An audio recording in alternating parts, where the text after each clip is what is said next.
everyone, welcome back to L2Games and welcome to episode 12 of the L2Games Podcast. Today I'm joined by Kyle and Molly once again. How are you guys doing? I'm good, how are you? I'm doing alright. So today we are talking about Hogwarts Legacy. We had our very first extended gameplay preview with Sony's State of Play today, and I've got to say, I'm really looking forward to this game. Yeah, same here. Like, we haven't really actually had a proper, gameplay video. And so I was kind of like, is it going to be good? Is it not going to be good? And then I saw that video and I was just like, it's going to be good. Well, I'm hopeful. Yeah. It was kind of like we were all waiting for this and kind of holding our breath because it had gotten to the point now where, I had gotten excited for it and then kind of forgotten about it, but it always kind of held a corner in my brain that I knew it was coming and I was kind of excited for it, but I didn't know how it was going to turn out. And when I saw this big reveal today and that it was pretty much ready, it's coming at holiday 2022, and just how expansive it looked, I was just blown away. It's every time they introduced a new thing, and every minute they went through with the pieces of this game, I got more and more excited. Yeah, The big thing for me was it sounded like a good concept on paper, like a Harry Potter action RPG, but until today we had so little information that it's hard not to be skeptical, because we've seen a lot of games recently that take on these big IPs and then just do them a total disservice, and I'm looking at Marvel's Avengers right now as the big one that stands out in my mind. So I was really skeptical about it, but from what we saw today, this game has a ton of depth to it. There's just so much jam-packed into here, and on the one hand, that looks incredible. There's so many different facets of gameplay, whether it's going to your potions class, herbology, upgrading your gear, all the crafting and stuff, and that whole Hogwarts experience they're trying to capture. But on the other hand, I'm kind of worried that maybe they've stretched themselves too thin with it, so I'm still a little skeptical, but what do you guys think? I feel like if they shied away from any of those elements, it wouldn't feel like the complete Hogwarts Wizarding World experience that they're trying to capture here.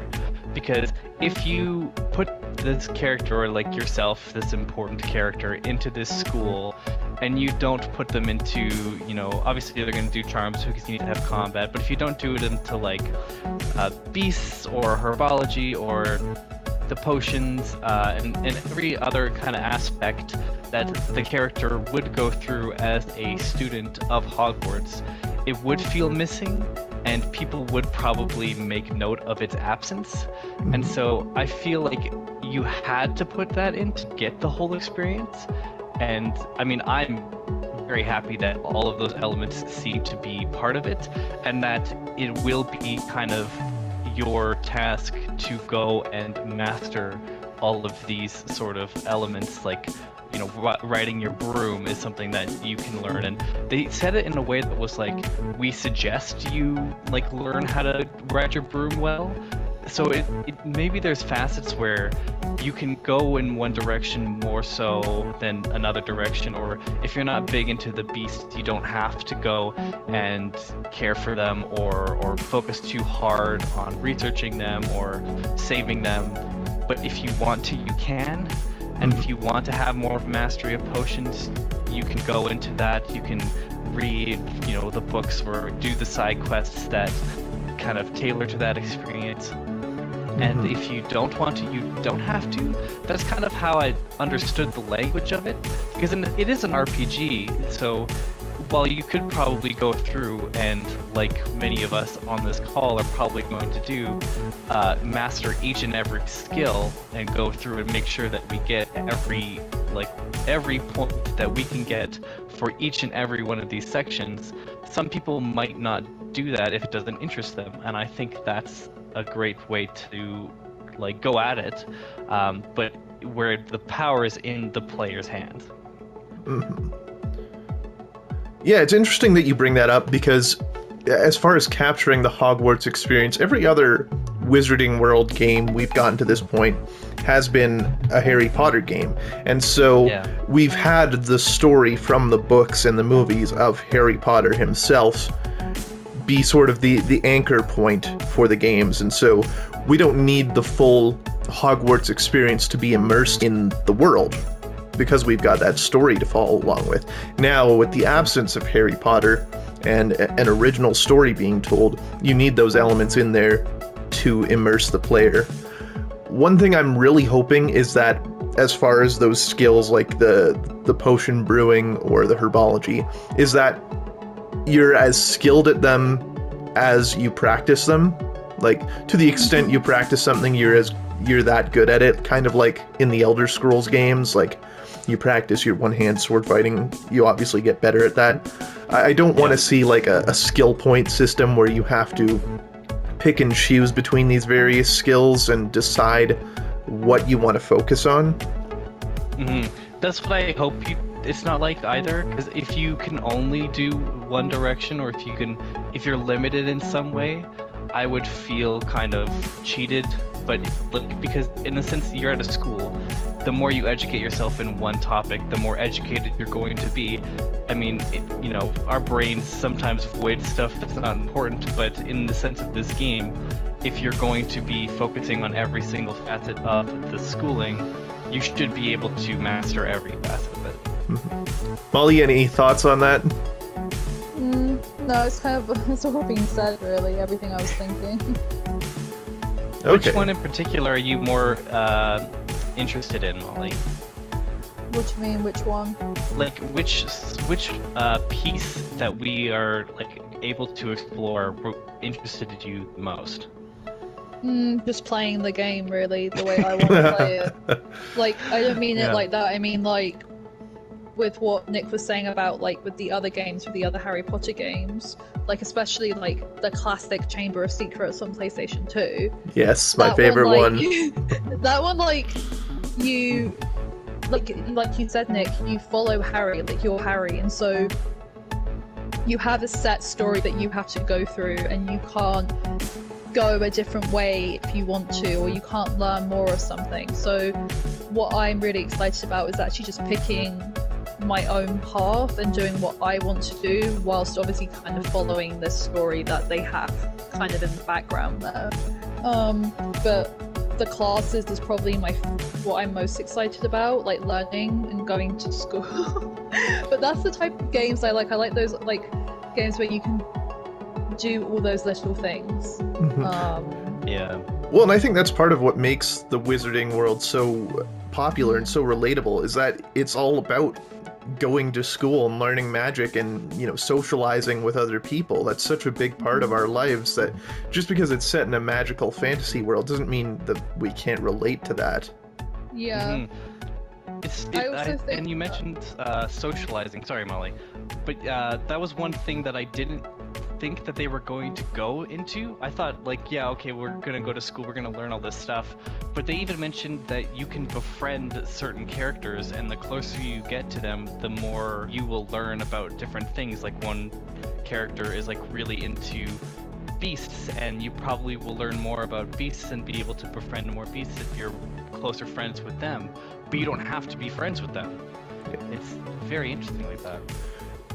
Speaking of that social aspect, though, I feel like there was a big missed opportunity here, and that is to have made this a live service game.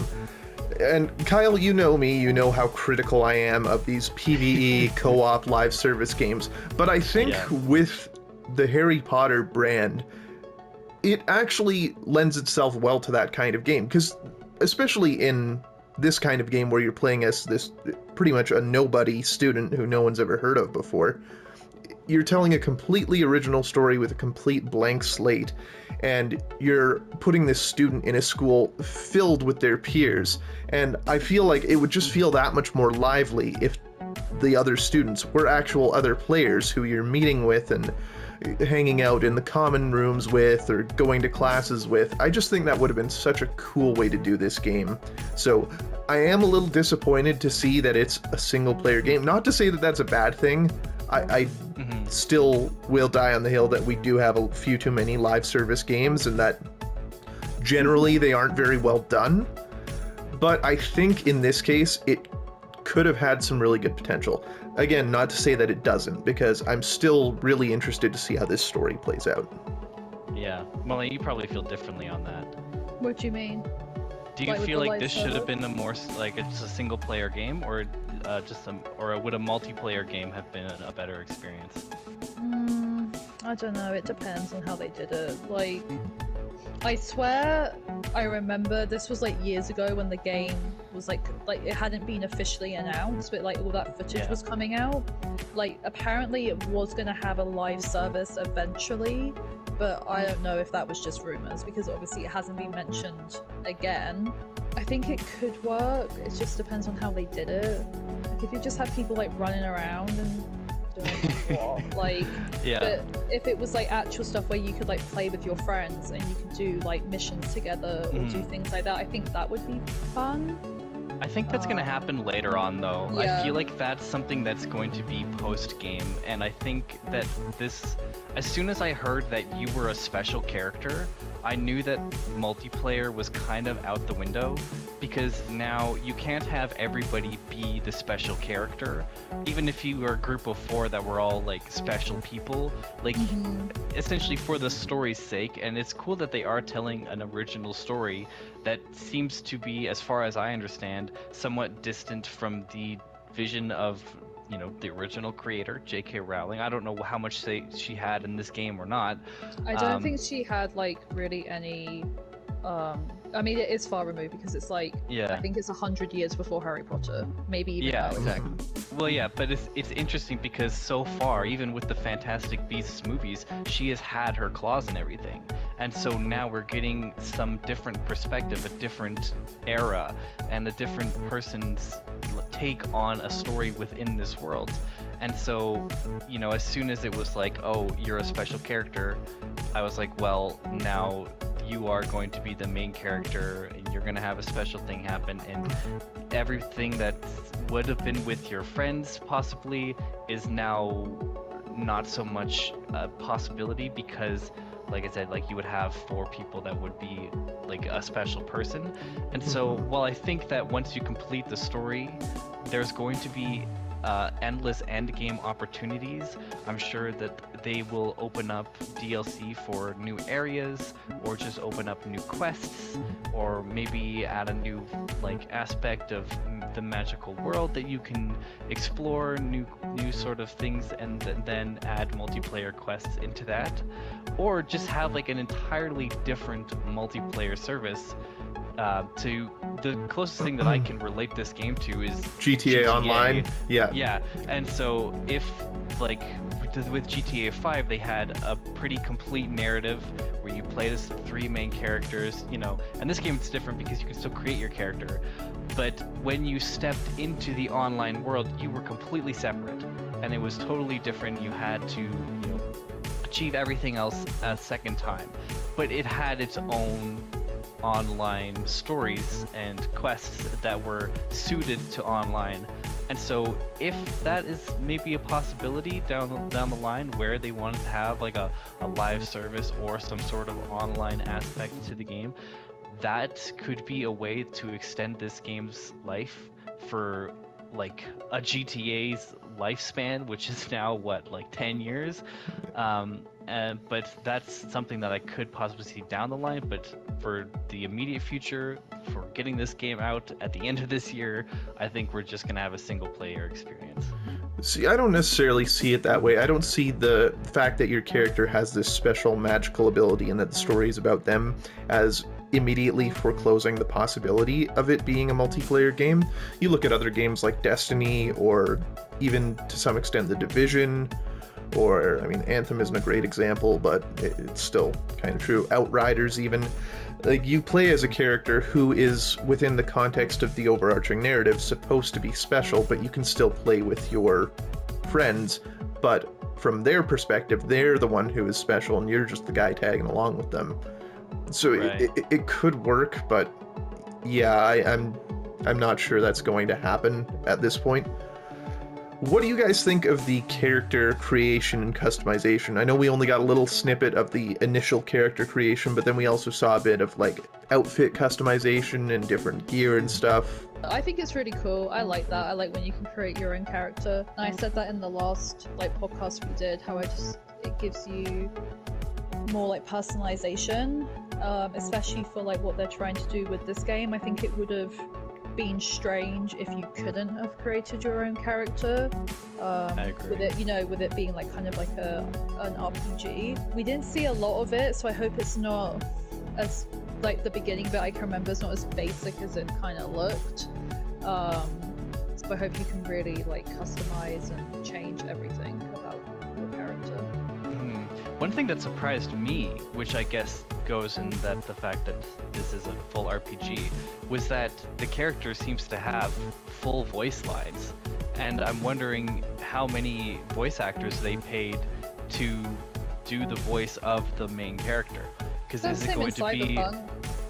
Okay, yeah, that's a fair example. But in Cyberpunk, I didn't play Cyberpunk, but did they have just like a male voice and a female voice, or did they have alternate versions? Yeah, you could change your voices. Yeah, you could change it.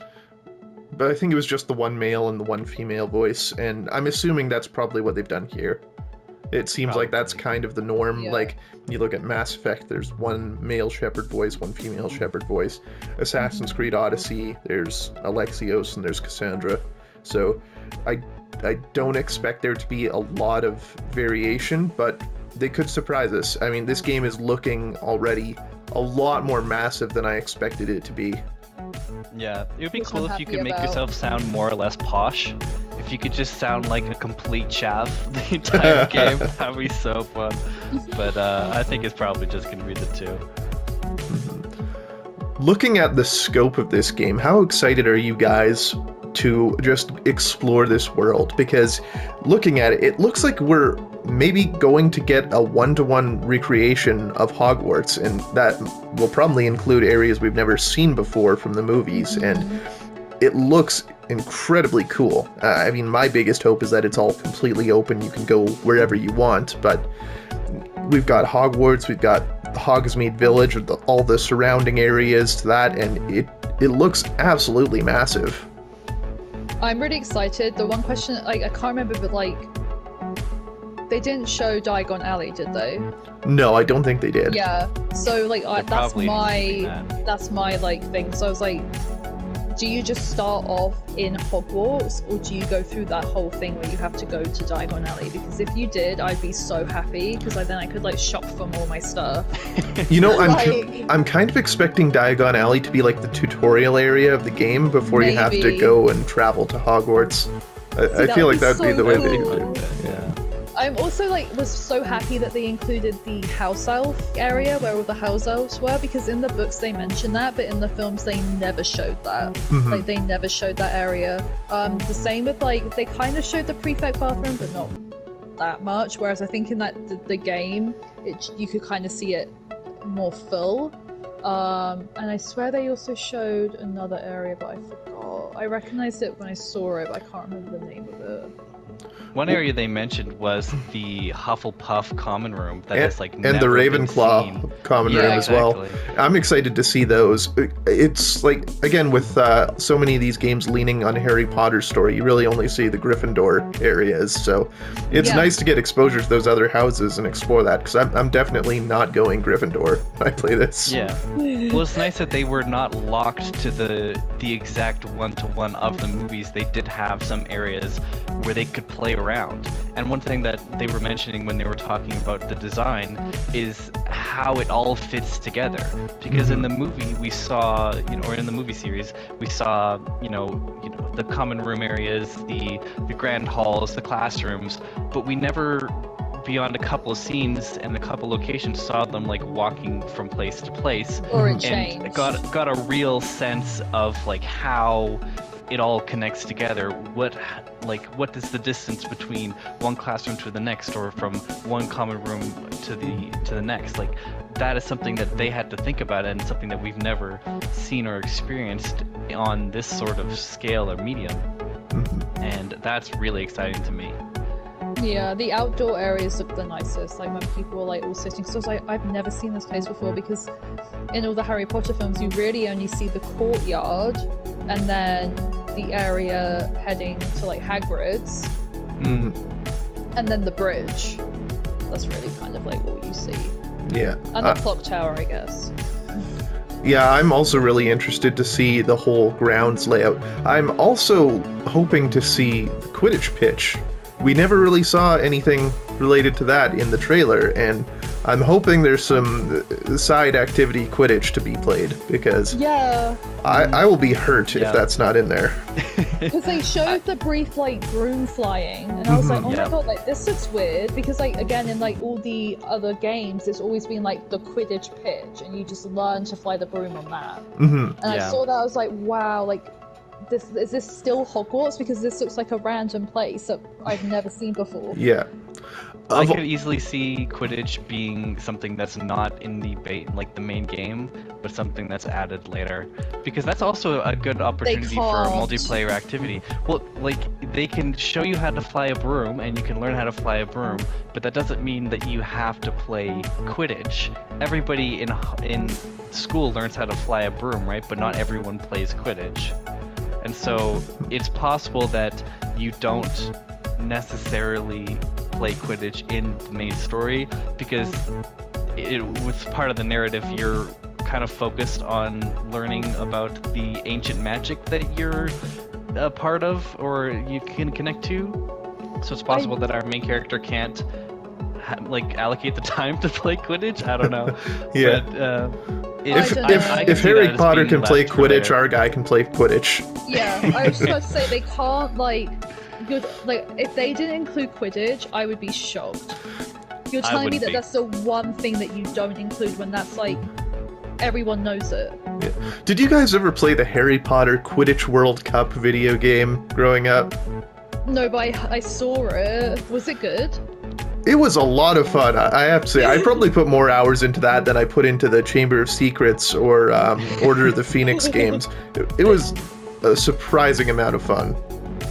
Yeah, it's going to be a fun thing. It is definitely going to be fun to play Quidditch in this game, but I would not be surprised if it was left for DLC or additional content. Yeah, well, and I think, with games these days, they want to extend the lifespan as long as they can, so it would make sense if they don't include it off the start.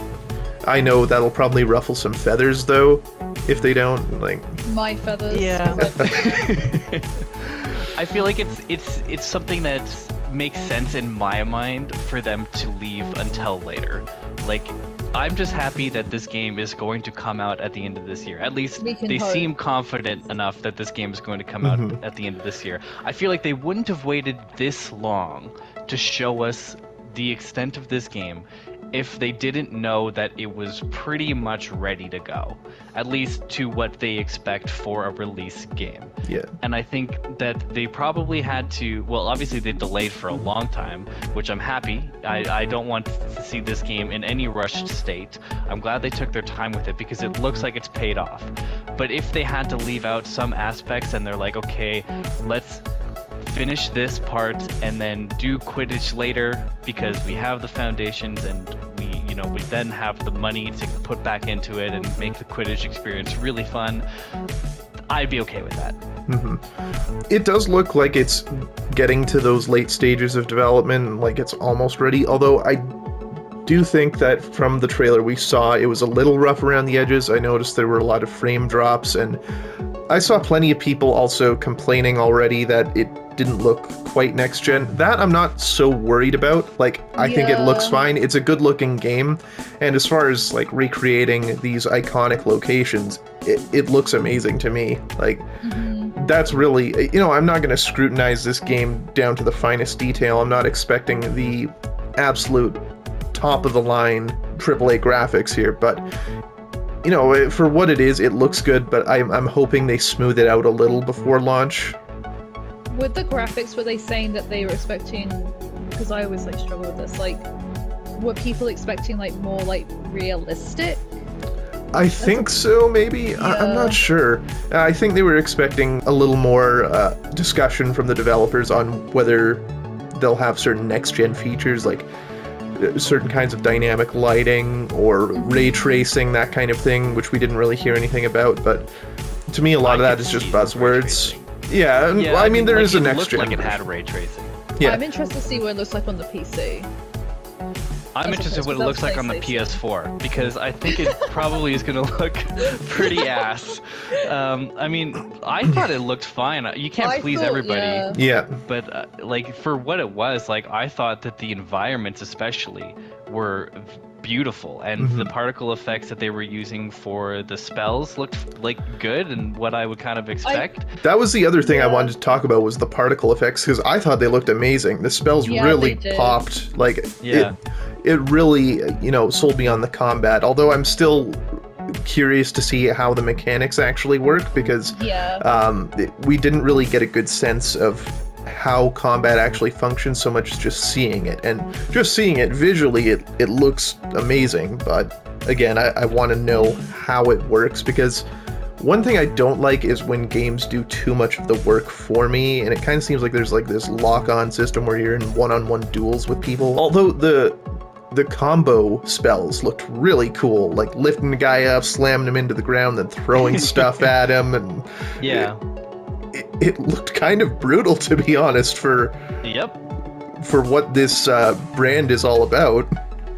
I mean, they had the Avada Kedavra spell, like the killing curse. So I was surprised by that too. I was like, there's no way my guy is just walking in here and killing someone. I feel like that's going to be... I feel like that's going to be something narrative, though. I feel like you can't go around just Avada Kedavra, just killing, cursing everybody. That's not something they're going to allow in this game. But, like, I feel like that's probably something you can do in certain circumstances. But it's not going to be just part of your combo. They did say, like, the further you go, like, the more exploring you do, and the more you unlock, the darker it gets. So and that was one thing. That's the whole point of the game, I think. Because in the original trailer, they said. That's what I was gonna say. Yeah. Sorry, go ahead. Don't worry. No, it's sorry. I think I just kind of threw off your thought, but yeah, they said that you could kind of choose between good and evil, and that was one thing that I didn't really see in this trailer until that very end. Yeah, it really seemed to stick to this one overarching narrative for most of the trailer, so I'm still a little confused on that myself. Another thing I'm really hoping for is that the map overall is like fully free to explore. There was one shot in the trailer where you see your character running up a path outside of Hogwarts, and it looked almost like they were confined to just this very narrow stretch of road, and that there wasn't a lot of free reign to move around and explore off the path. So again, that's something I'm a little wary of. I'm kind of hoping that again, it is totally open. I think it will be. I don't think they can expect to put an on-rails type of area in this world, because that would just completely defeat the purpose of what they seem to be going for, which is just this open exploration of Hogwarts and the grounds around Hogwarts.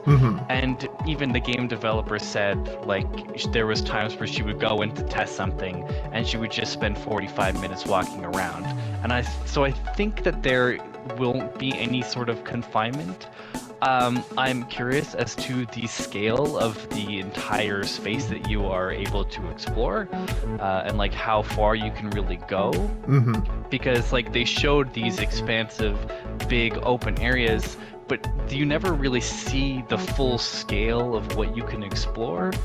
And I'm curious, once you get your broomstick, if you went and start flying around, like just how close everything is to each other.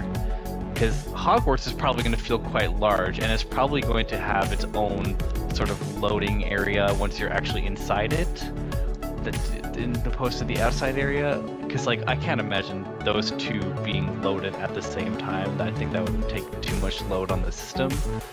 But yeah, so that's where I'm curious about just how big it is. Is Red Dead Redemption as big as GTA, Nick?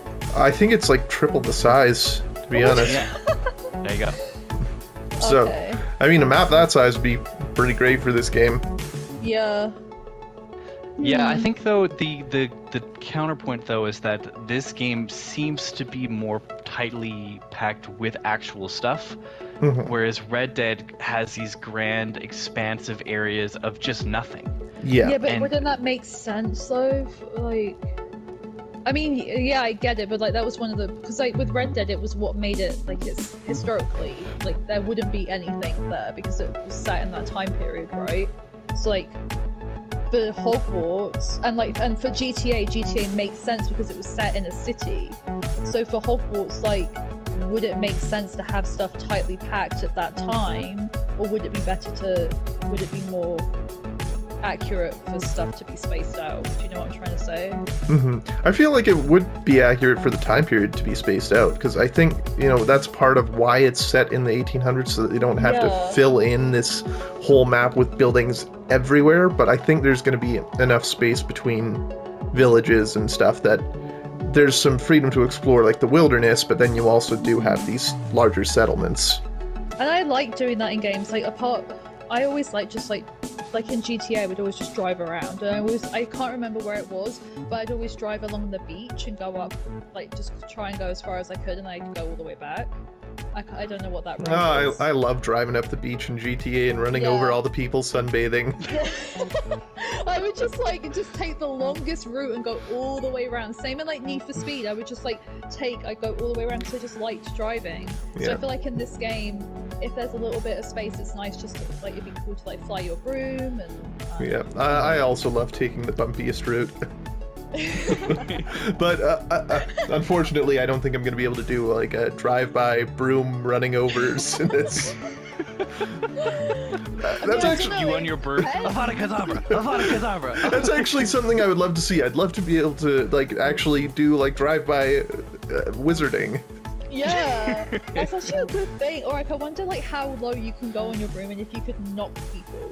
Like if they're like, whoa, like watch where you're going. Like, oh, that'd be so funny. Speaking of, now that we've seen this trailer and seen what they have to show us so far, what's missing? What do you guys want to see out of this game that we haven't been shown yet? Diagon Alley. Okay. But, I mean, you already mentioned Quidditch too. Quidditch is one thing that we haven't seen, but I would like Quidditch. Wait, this is kind of going back a little bit. This is going back to like the graphics, but with like the customization. I hope that the customization like of the face is a bit more like realistic, because it looked a little bit dodgy. Yeah. Like I was just looking, I was like, Yeah, I really hope their tool is fairly robust for as far as like sculpting facial features and stuff like that.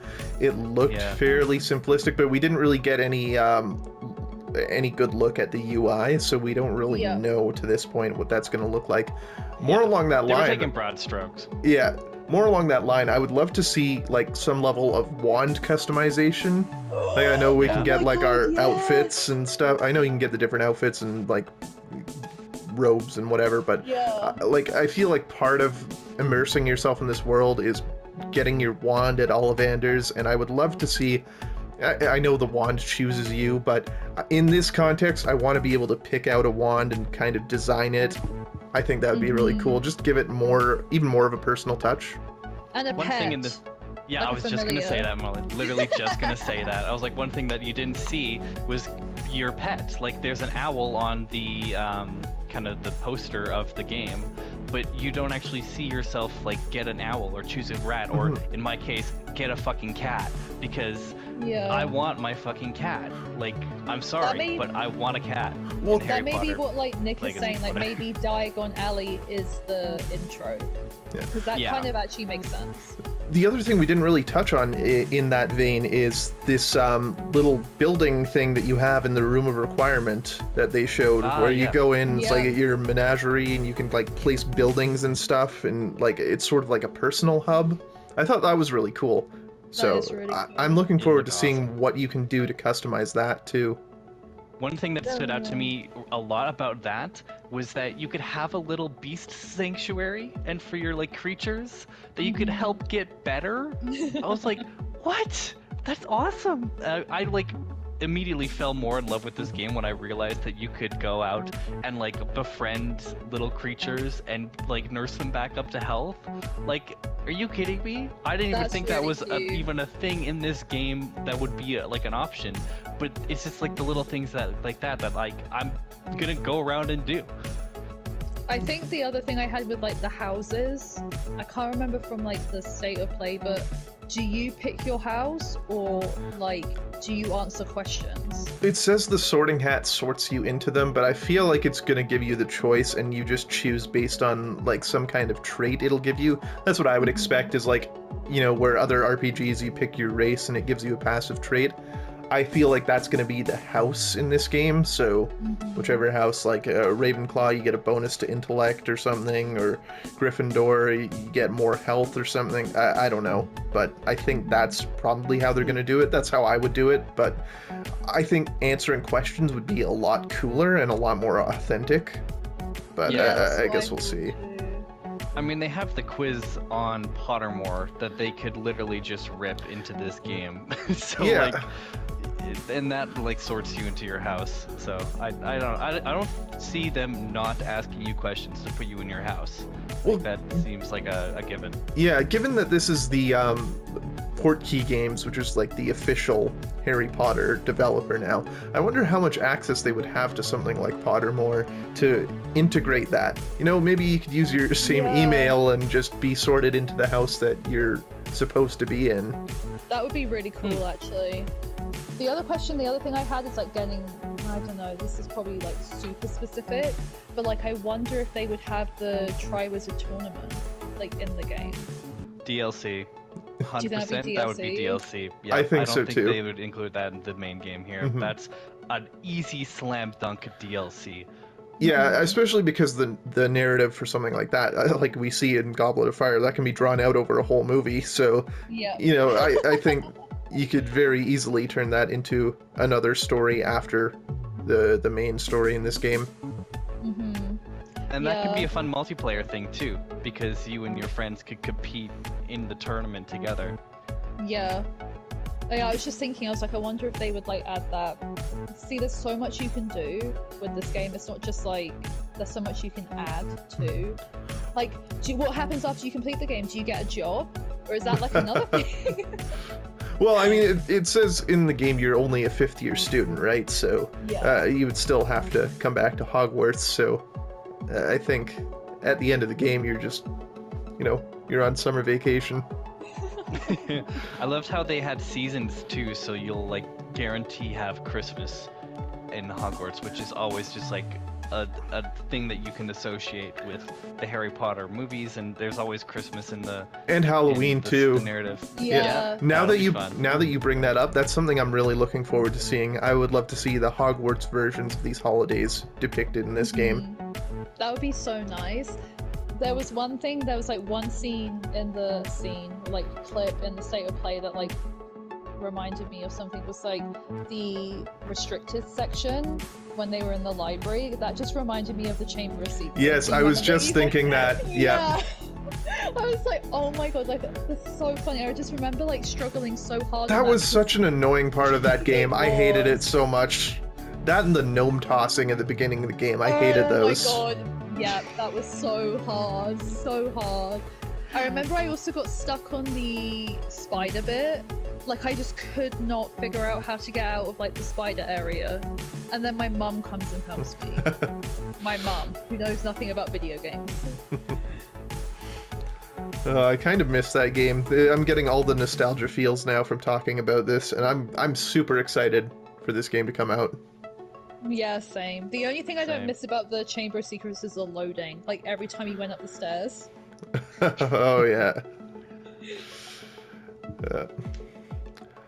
All right, well, you guys have any more thoughts on Hogwarts Legacy? No, I think we, like, touched on everything. Yep. I'm just excited. Yeah, very excited, yeah. Yep. And, like, I don't think I've even been this excited for a game in a very long time. Because the last one was Cyberpunk for me. Well, that was a disappointment. Yeah. I don't, like, I don't think this is going to be a Cyberpunk because they've taken so much time.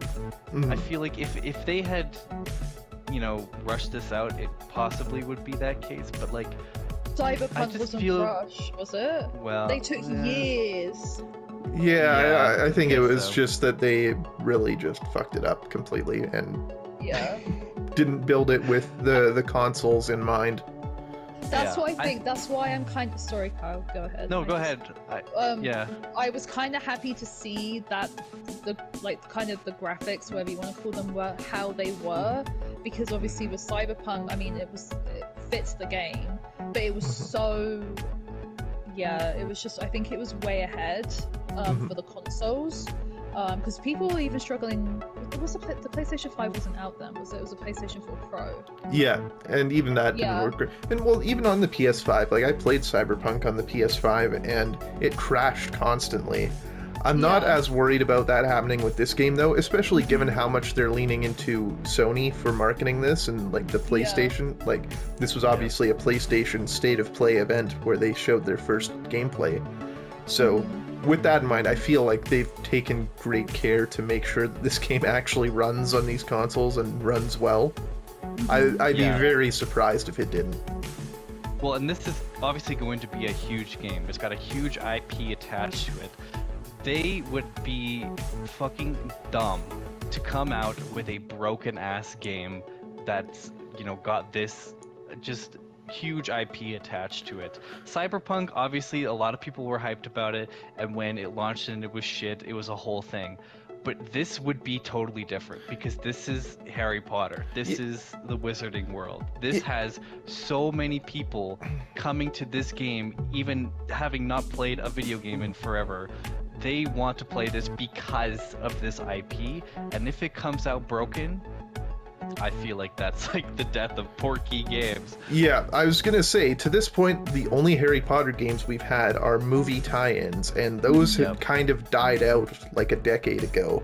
So this is the first like AAA Harry Potter video game we're getting, and it needs to deliver, otherwise people are gonna be turned off of Harry Potter games forever. Yeah, I agree. So, I mean, I have high hopes. I think it'll do great, but again, we'll have to wait and see. I'm praying that this does not get delayed. We've seen so many delays for games in the last couple of years, even when they're months away from release, and it's just the most frustrating thing. So I'm hoping they actually release this around the holidays, because that'd be a really nice. Yeah, exactly. It would be a really nice Christmas day to wake up, unwrap this, and go play it. I think that'd be really fun. Alright, well, I think that's going to do it for us here today. Thank you to everyone who tuned in to this episode of the L2Games Podcast, and thank you, Kyle and Molly, for joining me. I'm super excited to play this game. Thank you for having me. Very excited to gush more about this game in the future. Yeah. Alright, we'll see you guys in the next one.